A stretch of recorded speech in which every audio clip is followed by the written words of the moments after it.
Alright guys, so Assalamualaikum guys. So hari ni bersama dengan 5 hari bulan. So hari ni aku nak share berkenaan dengan pengalaman aku dalam pengalaman aku 3 bulan aku duduk dalam PKN. Okay. Sebab kenapa aku nak share benda ni? Sebab baru-baru ni aku ada terbaca satu artikel yang kerajaan dia bercadang untuk diorang hidupkan balik PKN dan ramai yang komen dan bagi pendapat berkenaan dengan isu ni lah kan. Ramai orang setuju sebab benda ni bagus, benda ni mendatangkan manfaat, dan ada ramai yang tak setuju sebab benda ni mendatangkan dia membazir duit lah. So basically bazir masa, bazir duit, everything lah. So basically dalam video ni aku nak share dengan korang pengalaman aku selama 3 bulan aku duduk dalam PKN dan pendapat aku berkenaan dengan isu ni lah kan. Pertama sekali aku share dulu, aku punya batch adalah, sekejap, aku punya batch apa? PKN, aku punya batch kumpulan 3 siri 9. Alright, aku punya batch kumpulan 3 siri 9. Aku masuk PKN tak silap aku tahun 2012 sekejap. Oh sorry, aku punya PKN, aku punya start aku masuk PKN pada tahun 2012 bulan 9. So that means membuatkan aku punya siri adalah kumpulan kumpulan 3 siri 9.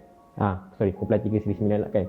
Dan ramai orang bagi tahu kumpulan, sebab dalam setahun ni kan PKN ni ada 3 batch tau. Batch pertama, batch kedua, batch ketiga. Basically orang ni tak betul pun, tapi ni orang cakap lah kan. Aku pun tahu, aku pun lepas dah masuk PKN baru aku tahu benda ni tak betul. Kumpulan pertama adalah basically kumpulan yang budak pandai-pandai, budak yang rajin belajar. Basically dalam bahasa kita orang budak yang nerd Itu kumpulan pertama. Kumpulan kedua adalah budak biasa, budak normal. Kumpulan ketiga adalah budak jahat. Budak jahat ni yang jenis macam dia kata yang nakal, selalu kena panggil kat bilik disiplin. Budak-budak yang selalu ponsen sekolah, so dia akan dapat kumpulan 3 lah. So bila aku dapat panggilan, aku dapat kumpulan ketiga. So kita cuak lah, sebab aku ni jenis nak kata baik tak adalah baik, tapi aku ni pendiam lah kat sekolah, aku buat hal aku. Tiba-tiba kena pula panggilan ketiga, so agak goyang sikit lah pada waktu tu. Sebelum aku masuk PKN, aku ada that kind of mindset lah kan. So itulah. So bila aku masuk PKN ni, kebetulan pula aku berjaya untuk buat kawan lah kan.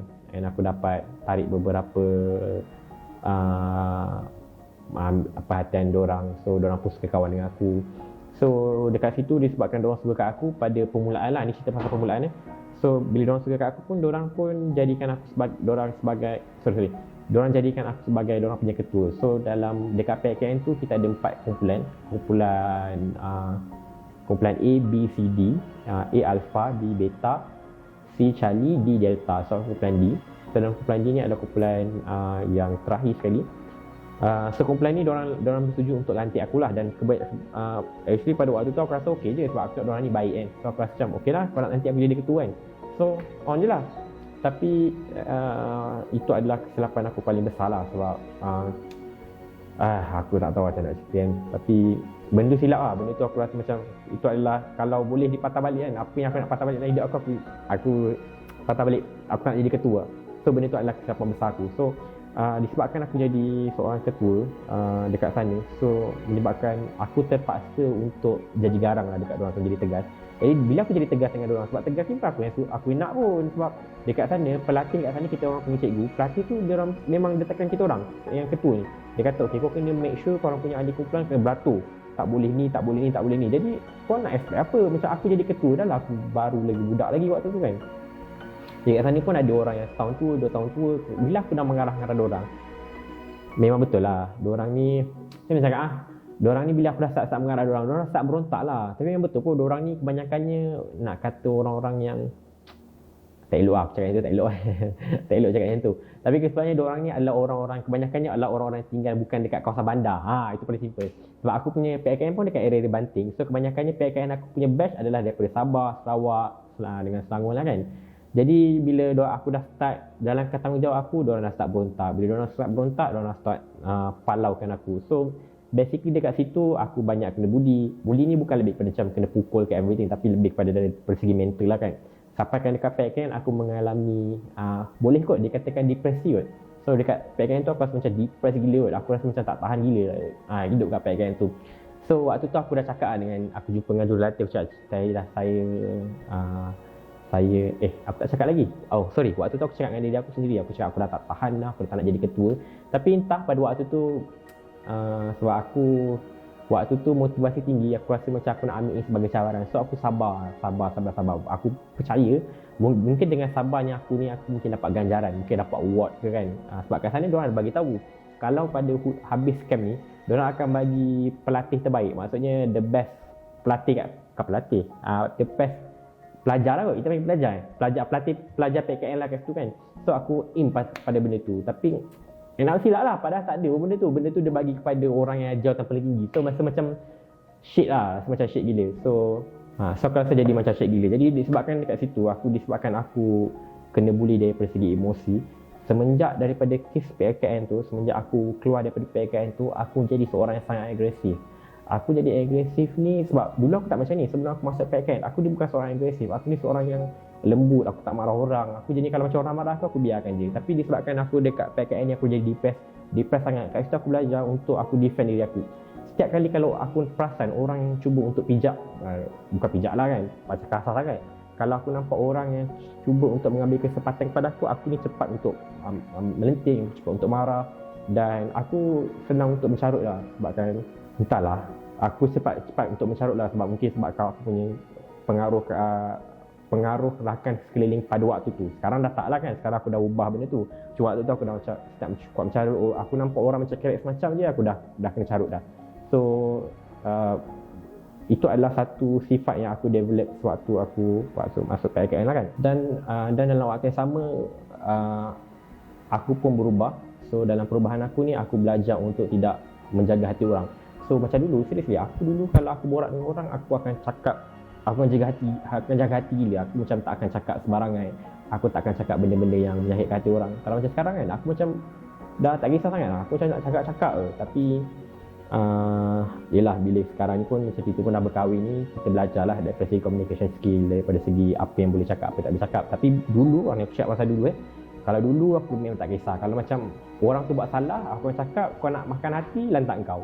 So macam tu lah. So apa yang aku belajar apa yang aku dapat kat situ. Bukan belajar lah kan, apa yang aku berubah lepas aku masuk PKN tu. Alright, and then yang itu yang daripada segi, mungkin korang nampak daripada segi negatif lah kan. Daripada segi positifnya, pada waktu tu aku nak consider baik pun aku tak adalah baik. Tapi waktu tu seriously, aku memang depressed gila. Aku depressed dan post-stress. Sebab bayangkan setiap hari asyik orang bahan aku, orang asyik gelakkan aku. Jadi stress dia memang tak boleh nak cakap kan. Tapi disebabkan aku stress macam tu, the only way untuk aku hilangkan rasa depressed aku adalah dengan aku solat. Aku tak cakap aku ni baik, dan aku tak adalah cakap aku ni alim. Tapi pada waktu tu serius, aku cakap aku solat, aku tenang gila. Sebab mungkin macam ni kot. Sebab dekat sana bila aku solat berjemaah, kebanyakannya ramai orang dekat sana diorang tak tahu nak baca Al-Fatihah. Aku tak tahu yang lain, tapi bila aku tengok dekat tempat solat tu, setiap kali kalau solat berjemaah, setiap kali ada orang yang jadi imam mesti baca Al-Fatihah salah. So aku rasa macam apa hal ni kan. So menyebabkan aku terpaksa offer diri aku untuk aku jadi imam lah kan. Aku tak adalah pandai, tapi at least baca Al-Fatihah aku betul lah kan. Jadi kat situ aku jadi imam. Bila aku jadi imam kat situ, ramai lah macam kita pun borak-borak dekat sana. So ada a few people lah dekat sana yang kita orang sentiasa borak, exchange pendapat. So dekat surau saja adalah tempat untuk aku hilangkan aku jadi depressed. So secara tidak langsungnya kat situ dah membuatkan aku lebih sedar yang kita hidup ni tak boleh lupa Allah. So kita kena ingat yang Allah ni sentiasa ada. So itu yang antara benda yang aku dapat lah dekat situ. Selain daripada tu, aku juga belajar yang banyak juga benda yang baru. Yang best juga dekat PKN ni, aku banyak belajar benda yang baru. Sebagai contohnya, aku belajar untuk berdebat dengan orang. Berdebat ni bukan debat macam kau argue orang, tak. Berdebat macam pertandingan berdebat. Macam ada dua pihak. So satu pihak ni dia menegakkan benda ni, dan satu lagi pihak dia untuk membangkang benda tu lah kan. So aku belajar berdebat, lepas tu aku belajar untuk bersajak, bersyair. So syair ni pula aku masuk untuk peringkat camp. So aku berlawan dengan camp yang lain lah kan. Lepas tu aku belajar untuk buat dan selain daripada tu aku ada pengalaman untuk aku buat persembahan dekat dalam RTM. Tak masuk TV pun, tapi diorang kata masuk TV. Bila aku tunggu tak ada pun kat TV. So aku dapat belajar dekat RTM. So banyak lah. Itulah. Aku dapat belajar untuk buat bersajak, aku dapat belajar untuk bersyair, aku dapat belajar berdebat, aku dapat belajar untuk joget Melayu, dan aku dapat belajar dan aku dapat pengalaman aku dapat masuk dalam RTM, dia punya pentas. So macam itulah, waktu tu aku jadi apa tau. Adalah malah aku cerita benda tu benda lama kan. Dan dekat sana dalam aku punya PKN ni, sebab aku punya PKN ni diorang punya sebab PKN ni diorang tak panggil, of course lah PKN ni aku tahu diorang panggil semua negara, tetapi dalam diorang panggil daripada seluruh pelusuk Malaysia lah kan. Cuma daripada segi camp aku, diorang panggil daripada Selangor termasuk KL lah kan, Selangor, Sabak dengan Sarawak. So dekat situ aku dapat kenal budaya Sabah dengan Sarawak lah kan. Aku dapat kenal apa yang diorang makan, apa yang diorang ni. So sebab aku pun tak pernah ada kawan dekat Sabah Sarawak, aku pun tak pernah sampai sana waktu tu lah kan. Jadi kat sana aku dapat kenal dengan diorang. Tapi tak nak cakap. Kalau nak ikutkan dekat sana, aku banyak kena bully dengan kebanyakan orang Melayu, orang kita, orang aku sendiri. What the fuck, macam tu lah. Macam nak marah pun tak boleh kan. So aku banyak kena bully dengan orang macam tu, banyak orang kena bahan. Seriously, aku tak tipu tau. Dekat sana orang yang paling respect aku, orang yang paling hormat aku adalah Cina dengan India. Sebab diorang ni memang sangat baik dengan aku. Tak tahulah kenapa kan. Tapi diorang memang baik, respect aku mungkin sebab aku ketua kan. Tapi kalau dengan Melayu ni haram jadah. Tapi nak buat macam ni kan. Macam tu lah. Ada satu lagi cerita aku nak share dengan korang. Aku ada seorang budak ni, dia tak habis-habis dekat camp ni. Dia suka bahan aku, suka kacau aku sebab waktu tu aku tak agresif, aku baik. So macam ni, macam orang macam kalau orang bully ke apa, aku macam diam lah. So bila dia bully apa everything, so aku macam tak apalah, orang nak bully kan. So macam adab lah kan. So tak apalah, aku pun macam sedih everything lah. Setahun kemudian, bila aku dah habis PKN, pada satu masa ni aku nak pergi ke satu hospital ni. So hospital ni aku ada urusan dekat sana. Pada waktu tu aku perasan aku nampak dia lah dekat hospital. Waktu tu dia jaga security kat lah. Disclaimer aku cerita benda ni, aku dah cerita je. Aku bukan nak memperendahkan orang ataupun nak memperendahkan seorang. Cuma aku nak cerita orang yang suka bahan aku, orang yang suka depress aku. Bila aku jumpa bila aku tersempat dekat dia nampak je aku. Bila aku tersempat dengan dia, sebab waktu tu dia tengah jaga parking. Dia macam sorok. Dia macam mana? Kita pun tahu kan orang bila nak sorok pada kita kan. Dia macam dia dah bertentangan mata lah. Lepas tu dia macam sorok muka dia, macam belah lah. So itu lah. So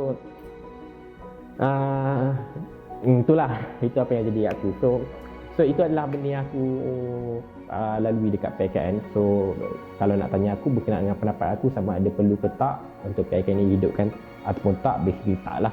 Sebab kalau macam personally aku yang aku hadap ni, aku dapat banyak negatif berbanding dengan positif. Dah lah dapat negatif. Lepas tu 3 bulan masa pun bazir pula macam tu kan. Jadi pendapat aku benda ni tak payahlah nak diteruskan. Banyak lagi cara yang kerajaan yang boleh gunakan peruntukan tu untuk membantu rakyat-rakyat Malaysia ataupun bangsa-bangsa muda yang macam kita orang ni lah. So itu saja aku nak share guys. So thank you guys. Assalamualaikum.